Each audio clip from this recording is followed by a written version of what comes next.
adventurers, and welcome back to another episode of the Awkward Dungeon Master. This week, I want to talk to you guys about unusual currency.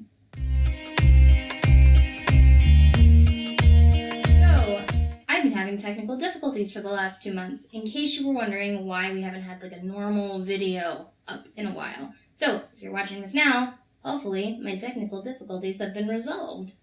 But, let's get down to business, shall we? I played in a session on Monday with Eric Carl, who runs our local convention, TsunamiCon, and he had the best bazaar as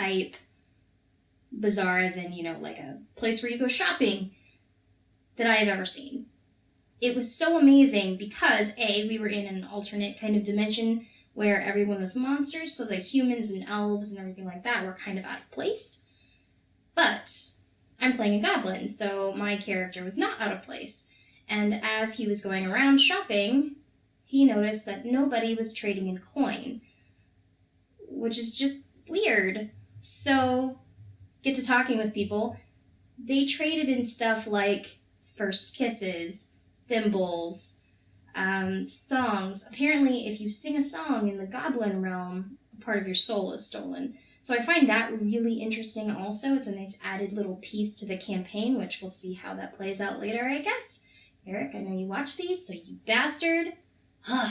The suspense.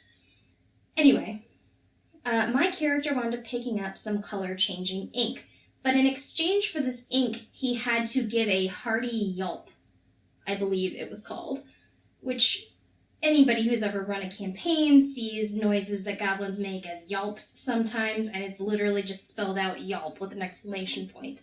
So my character, never having behaved in that manner, was very much like, what's a yelp? Can you do an example for me so that I know kind of like what I'm supposed to do? Like, I don't have a problem giving you I've never done a yelp before. It'll be my first ever yelp. And the guy that he was trading with was so excited that my character had never given anyone a yelp before that he gave him extra stuff. Like it was this amazing special thing that he got my first ever yelp for my character. So not only did I get the color-changing ink, I got the inkwell with the matching quill, and he gave me his hat. So now my character, who already wears this really obnoxious vest over his wizard's robes, also has a hat, which one of our characters in our party decided was a beret. So just picture that, shall you? Like a goblin running around in wizard's robes, really ugly paisley vest, and a beret. It's quite the visual. But it got me thinking, I've done stuff in my games before where you trade for items instead of coin. So when you're in poorer areas and people will trade like wheat for bread or bread for charcoal or stuff like that. But it had never occurred to me to trade in abstract things. So everything like that, everything that was being sold there was that way. Everything was being traded for something abstract, like a dance, which I just find fascinating. And it kind of, with everything starting off with the song Giving Away a Piece of Your Soul, it made me wonder, when you agree to some of these other trades, what of yourself are you losing? Which was an interesting player piece. You know, my character wasn't worried about it because he's kind of a bit naive at times. He has a bit of a memory problem, although not in the God Realms, which is a whole other thing that just came into play this last session. So we'll see how that plays out as well. But it didn't even occur to him that giving away things like that would be giving away a part of yourself. And I don't know that it occurred to other people in the party either. They're kind of strange requests, but we're in a kind of strange place. So it got me thinking about adding stuff like that in more exotic locales in my own games. And I think it would be really, really interesting. For example, I think it opens up a whole nother aspect of role-playing that hadn't occurred to me previously. For example, when we finally went to cross, they call it the Black River, and again, with the stealing pieces of your soul thing, if you touch the water, the guy that took us across, the ferryman, in exchange for crossing, he requested a memory a lock of hair, and a song. So there was no way to get out of that in order to cross over this river without all of us losing a piece of our soul. So somebody had to sacrifice a song, which we already knew gave away a piece of your soul, which that wound up being our, oh gosh, what's her technical class? She's a religious person, so I was kind of surprised that she agreed to do that.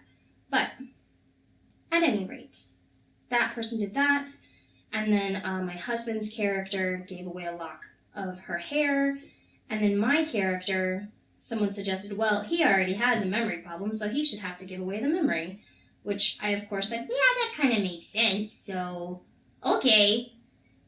But then he had to decide specifically which memory he wanted to get rid of, which for me was an interesting role-playing opportunity. So I kind of took a moment and I thought about my character and thought about the things that would be in his journal and the things that he remembered from that day in the Goblin Realm. And I chose something that I thought superficially he wouldn't mind losing, but that could possibly have some deeper nuance to it.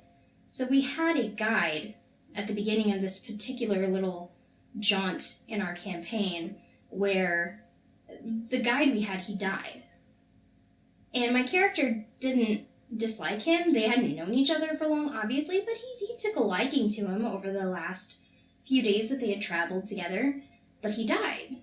So he's like, that's kind of a sad memory for him, almost, and he forgets people, but he writes them down in his book, and this was somebody in his book that he had made an effort to remember but now didn't exist anymore. So he chose to rip a page out of his book of memories and give that to the ferryman. Now, the interesting thing about that choice for me is I decided as a player that because it was a page from a book, he was losing the front and the back of that page.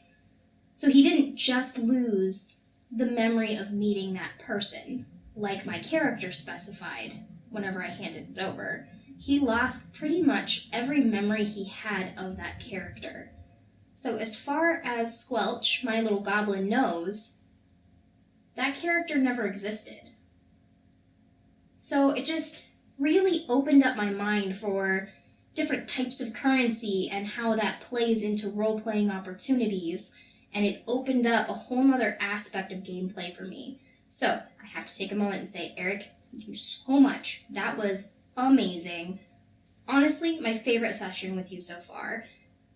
Freaking fabulous. So, at any rate, if you guys have ever experienced this, or if you've put something like this into your games, I would love to hear about the times that you've tried it, or that your DMs have tried it, and how you engaged with that material. So, go ahead and throw those examples down in the comments. I'd love to chit-chat with you guys, as always. And until next time, keep it rolling, adventurers.